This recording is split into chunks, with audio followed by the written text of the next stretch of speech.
Goats doing goat shit. In this segment of the Spun Today podcast, I like to highlight just that. Goats doing goat shit.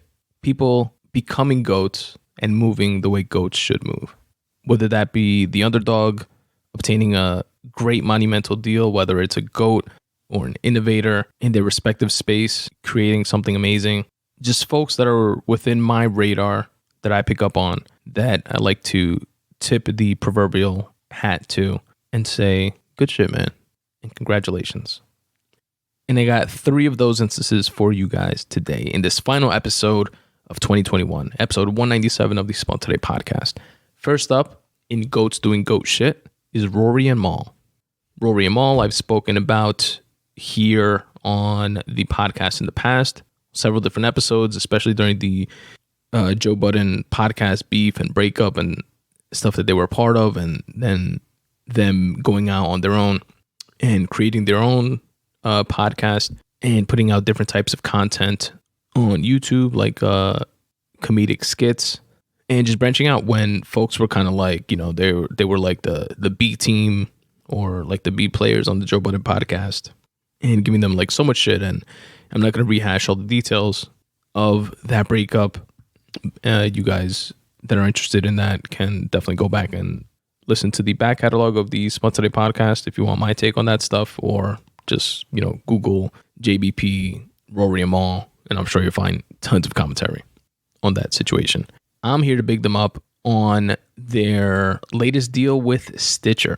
So after Rory Mal started their own podcast, people gave them shit, told them, it'll have some hype in the beginning just because of all the attention that the breakup of the JBP podcast got, but they'll never go anywhere. It'll flop, et cetera, et cetera. Haters doing and saying hater shit for no reason. Like, why? Like, why the fuck do you care? Why root for somebody else to fail? You don't have to root for somebody to win if you don't want to, but rooting for them to fail seems like an exercise in futility. It's like, put that energy towards something positive for yourself. I digress. Stitcher, which is now owned by SiriusXM, it's a subsidiary of Sirius, is like one of the largest podcast platforms, like Spotify, for example, like Apple Podcasts. Stitcher is another version of. Rory and Mal inked a rumored $10 million deal for their new podcast, the new Rory and Mal, with Stitcher. Now, the details of the deal entails that the new Rory and Mal podcast will be, or was as of November 2nd, 2021, released through Stitcher's More Sauce label. But interestingly, with Stitcher deals and others that I've heard mentioned and so on, that they're not exclusivity deals, which is interesting to me because I'm trying to figure out Stitcher's like angle on it. I guess it's just like a content type of thing. You know what I mean? Like how Spotify took or had JBP's podcast, for example, at one point in time as exclusive. They have Joe Rogan's podcast as exclusive. You can't listen to those podcasts anywhere else while they're within that window of exclusivity. For Stitcher, they signed this $10 million deal. They allow the show to be completely, open. And the host, Rory Mal, still retain 100% ownership of their IP. They own 100% of the show.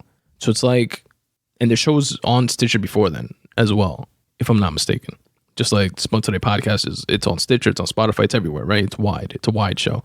So they're continuing to do the exact same thing, but just got a $10 million here, hold that validation to do so, which is dope, man. I love seeing that. I love seeing like the underdog have it their day and just break from the JBP, which I loved that show. I hated how it ended, like most of us fans of the show did. I still watch some episodes of JBP, some clips, but I've been liking the Rory and Mal content like more and more. I'm glad they've gotten tons of support. They were able to like hold on and grow their own audience and just create, like I said, different types of content and skits along with the pod. That must be like super validating for them. As a fan, it's definitely validating to see. But I definitely do have to look more into like the business aspect of this type of podcast deal, which again, this is not the first one that I've heard that's like this, that have gotten like a podcaster that has gotten some sort of deal with a podcatcher like Stitcher, and that it does not include exclusivity. So I'm just curious what's in it from the perspective of Stitcher. Maybe to hire like advertising split within that type of partnership. Maybe it's like you eat off of the advertising that you bring to the table type of thing. So if they bring 100% of the ads, if Stitcher does, if they bring 100% of the ads to the table, maybe they keep all of it, and over time it adds up to more than the $10 million. I don't know. It's interesting, but seems like a win-win. Shout out to Rory Mal and goats doing goat shit.